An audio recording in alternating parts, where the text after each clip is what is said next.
Voix Abdel Fadel. L'une des pires tueries des dernières années aux États-Unis, Luc, 18 morts, plusieurs dizaines de blessés, l'auteur du massacre toujours pas arrêté. Quand est-ce qu'on va comprendre aux États-Unis?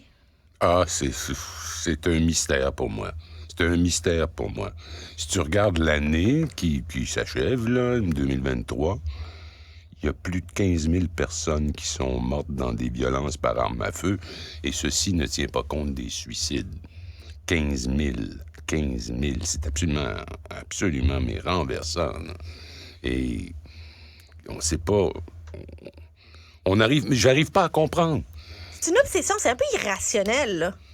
Mais c'est complètement fou. En plus, c'est que ils utilisent généralement ce qu'ils appellent les AR-15. C'est un fusil de l'armée. Dans l'armée américaine, ça s'appelle un M16, puis au Canada, on appelle ça, l'armée canadienne appelle ça des C8.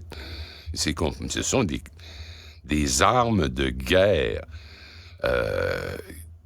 Tu prends cette arme-là, tu tires dans le mur qui est là-bas, puis le trou est grand comme on peut pas le voir, là, mais c'est énorme, là, tu sais.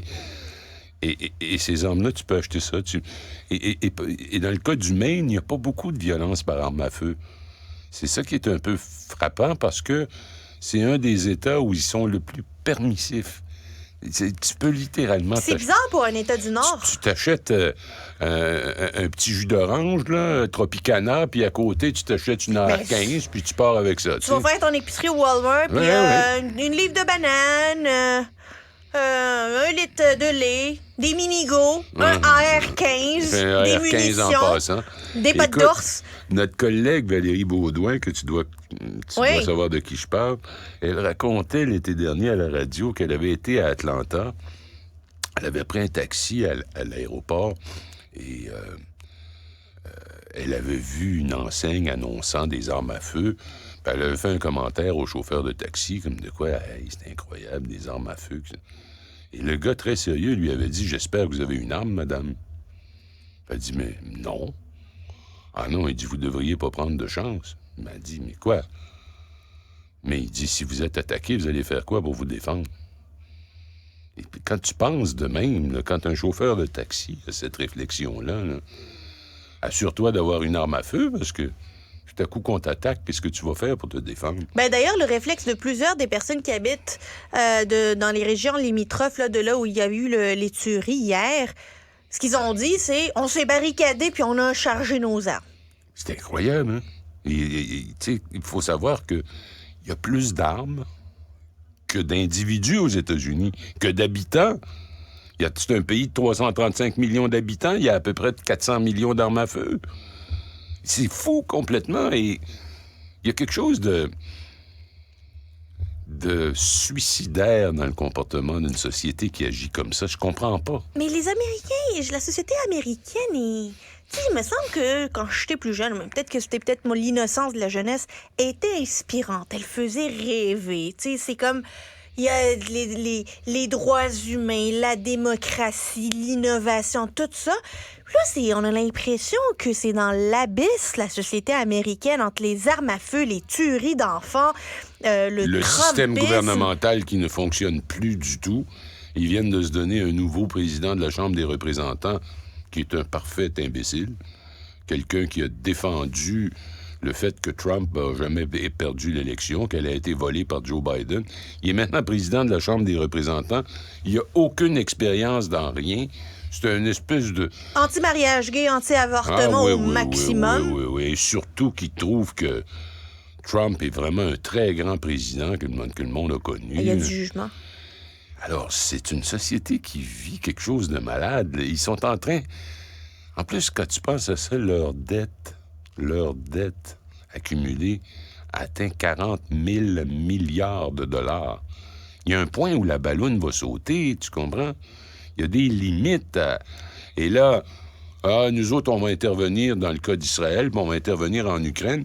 D'ailleurs, un petit 100 milliards de plus, on en avait déjà donné 80. Et on parle de ça comme si c'était, je sais pas moi, de la monnaie de Monopoly, de Canadian Tire. C'est comme l'espèce de mononcle qui a déjà été riche, là, puis qui continue à vivre comme s'il était encore riche quand il l'est plus. Ouais, c'est ça. Et effectivement, aux États-Unis, évidemment, un des programmes mis de l'avant pour 5 000 milliards de dollars par Joe Biden, c'est un programme pour refaire les infrastructures. Et là, tu t'arrêtes un instant puis tu y penses. Dans les dernières années, si tu as voyagé aux États-Unis, l'aéroport, la Guardia, c'est épouvantable. Mais pas juste la Guardia. Fort Lauderdale, c'est gênant. Hey, gênant, je te dis. Miami, ça n'a pas d'allure. Les aéroports, là, aux États-Unis, là... Oui, ça, et puis les ponts, et puis les barrages électriques, et puis tout ce que tu veux, ça tombait en ruine. Et c'est Jimmy Carter, qui, d'après moi, est loin d'être un des grands présidents de l'histoire, qui a dit « Qu'est-ce que tu veux, les infrastructures en Chine sont flambant neuves, mais nous autres, on a dépensé 50 000 milliards pour faire la guerre en Irak, pour faire la guerre en Afghanistan, pour faire la guerre un peu partout. » Pendant ce temps-là, la Chine vivait en paix puis construisait des infrastructures. Alors, c'est un pays qui est dirigé par une gérontocratie. C'est bon, ça. Une gérontocratie, pour que les gens, ceux qui ne connaissent pas la définition du mot, c'est un gouvernement qui est dirigé par les vieillards, les vieux patriarches. Joe Biden, qui aura 81 ans, 82 ans. Faudrait déménager la Maison-Blanche dans un CHSLD. Surtout pas au Québec. On appelle ça un CHSLD blanc. La maison du président des États-Unis d'Amérique. Mesdames et messieurs, bienvenue chez le président des États-Unis. Bienvenue. Est-ce que vous mangez mou ou vous mangez solide, M. Biden? Puis ils ont toujours... Et quand ça arrive, ces tueries-là, l'expression utilisée par tout le monde, c'est « thought and prayers ». Nos pensées et nos prières vous accompagnent. Écoute, ça n'a pas l'air de marcher bien, leur histoire de prière, là, parce qu'à chaque fois, ils le disent, puis il y a toujours un nouveau phénomène. Et en plus, on est rendu qu'on y porte plus très, très attention. Quand j'ai vu ça hier soir... pas encore. Puis, non, j'ai switché ailleurs. J'ai été écouter d'autres choses. Là, je veux dire, non, pas encore ça. Ça va être la même histoire. Puis non, puis les armes ne tuent pas. Ce sont les individus qui tuent. Puis, oh my God. Mais tu dis, mais moi aussi, Yasmine, j'étais un grand admirateur des Américains. C'est un pays qui a apporté énormément à la civilisation. Ouais. C'est un pays qui a fait avancer la science comme personne avant eux. On l'oublie, mais c'est un pays où se trouvent quelques-unes des institutions culturelles les plus prestigieuses et les plus merveilleuses au monde. Et d'éducation. Et d'éducation, les plus grandes universités, de tout ce que tu veux. Et, je sais pas, ils ont perdu le Nord. Je sais pas où ils s'en vont. Je sais pas s'ils le savent. Mais, je sais que je suis gossante avec mes civils puis mes innocents, là, mais encore une fois, là, 18 morts de personnes qui n'ont rien à voir avec ça. Tu sais, c'est... Écoute, il est en train de jouer au quai. Il est en train de jouer au quai, puis il est en train de souper. C'est comme les jeunes de Uvalde, là, qui sont rentrés dans les 4-5 ans. Si t'as pas réussi à changer de position après le meurtre de 21 enfants de 4 et 5 ans, c'est que t'as pas d'âme. Je ne saisis pas cet aspect-là de la société américaine. Pourtant, une grande société, mais qui, d'après moi, est sur une glissade, sur une pente savonneuse, comme on dit, et qui les amène vers la décadence. Hein. C'est en train d'arriver sur le plan économique aussi. Il y a un seul domaine dans lequel ils sont totalement dominants, c'est l'armée. Et c'est là qu'il y a leur fric. Ben, faut pas oublier que ça coûte 1000 milliards par année, le budget de la défense des États-Unis. 1000 milliards de dollars par année. C'est hallucinant. Hallucinant. Le Canada, c'est 25 milliards. Tu vois la différence? C'est absolument incroyable. C'est pour ça qu'on a besoin d'eux. Je pense qu'on dit que à eux seuls, ils dépensent plus que les 4 suivants mis ensemble, je pense. Les 4 suivants étant probablement la Chine, la Russie. Probablement. Ouais, et l'Inde ou un de ceux-là. C'est une société qui se militarise, une société qui s'arme, une société qui s'entretue. C'est clairement pas des symptômes d'une société qui est en santé.